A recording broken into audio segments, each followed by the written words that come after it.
জনের মধ্যে সবাই জেলা জুতে আছে।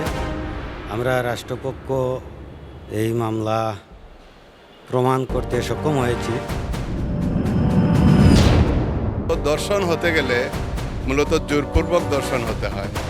এই মামলার ভিকটিম রেকর্ড লিস্টে দেখা যায় তিনি ফোন কলের মাধ্যমে ওখানে গেছিলেন।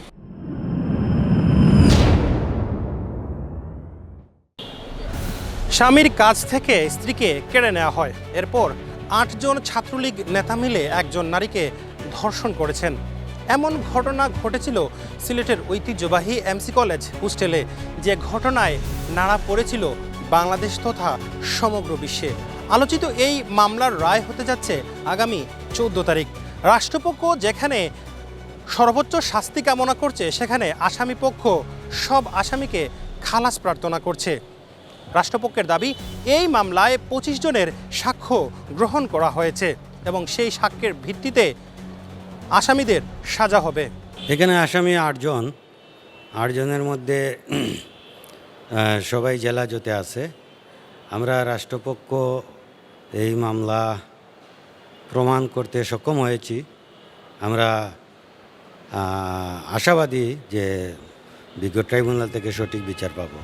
রাষ্ট্রপক্ষের আইনজীবী বলছেন, সব আসামির ডিএনএ টেস্ট করা হয়েছে, সেখানে 2 জনের ডিএনএ পুরোপুরি মিলেছে এবং অন্য যারা আসামি আছে তাদের ডিএনএতেও কিছুটা মিল রয়েছে। সুতরাং তারা সর্বোচ্চ শাস্তি কামনা করছেন। ডিএনএতে 2 জনের রিপোর্ট আসছে, বাকি অন্যান্য যে রিপোর্টগুলো আসছে ওইগুলো মিক্স।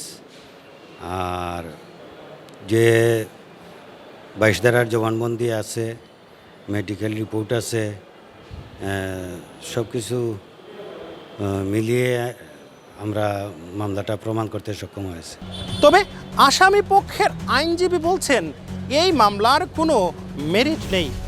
তার প্রথমত যুক্তি হচ্ছে, এই মামলার যিনি বাদী তিনি ওই নারী যিনি দর্শিত হয়েছেন ওনার স্বামী, সেটা তিনি প্রমাণ করতে পারেননি। পাশাপাশি আসামি পক্ষের আইনজীবীর দাবি, এই মামলার যিনি ভিকটিম রয়েছেন, অর্থাৎ যে নারী ধর্ষণের শিকার হয়েছেন, তিনি আদালতে এসে জবানবন্দি দিয়েছেন। এই ঘটনা এভাবেই না। আচ্ছা, এখন বিষয়টা হলো বাদীও নিজে এখানে একটা সমস্যায় পড়ে গেছেন, কারণ বাদী কোনোভাবে প্রমাণ করতে পারছেন না তিনি যে এই মহিলার হাজব্যান্ড, কারণ খাবিন দৃষ্টে ওনাকে হাজব্যান্ড হিসাবে স্বীকার করা যাচ্ছে না, বা যিনি বাদী মহিলাও প্রমাণ করতে পারছেন না ওই লোকটা তার হাজব্যান্ড।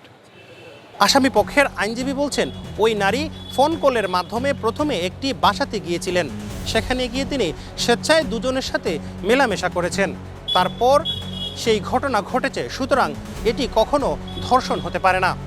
আদালত নিজেও বলতেছেন, আগে যে বাসায় উনি দর্শিতা হয়েছিলেন সেখানের বিষয়টা বলতেছেন, যেটা হয়তো কনসেন্টিং বা ওনার সম্মতি ছিল, তাই টেলিফোনে তিনি ওই বাসায় এসেছিলেন। এই যদি হয় তাহলে দর্শন হতে হলে তো জোরপূর্বক হতে হবে।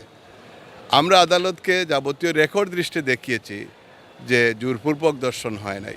আসামি পক্ষের আইনজীবী বলছেন, বাদী কোনোভাবেই প্রমাণ করতে পারেননি তিনি ধর্ষিত হয়েছেন, কেননা তিনি বলছিলেন যে তাকে গাড়িতে র্যাপ করা হয়েছে। আসামি পক্ষের আইনজীবীর দাবি, অথচ গাড়ির ড্রাইভিং সিটের বাম পাশে তিনি বসেছিলেন এবং তাকে যদি জোরপূর্বক গাড়িতে নিয়ে ধর্ষণ করা হয়, তারপর তার শরীরে যে আঘাত থাকার কথা তার কোনো আঘাত নেই। উনি ড্রাইভিং সিটের বাম পাশের সিটে বসা ছিলেন, তাহলে তো প্রমাণ হতে হবে উনি ড্রাইভিং সিটের থেকে বাম পাশের সিট থেকে উনাকে কেউ তুলে পিছনের সিটে নিয়েছিল, এটাও কোনো প্রমাণ নাই।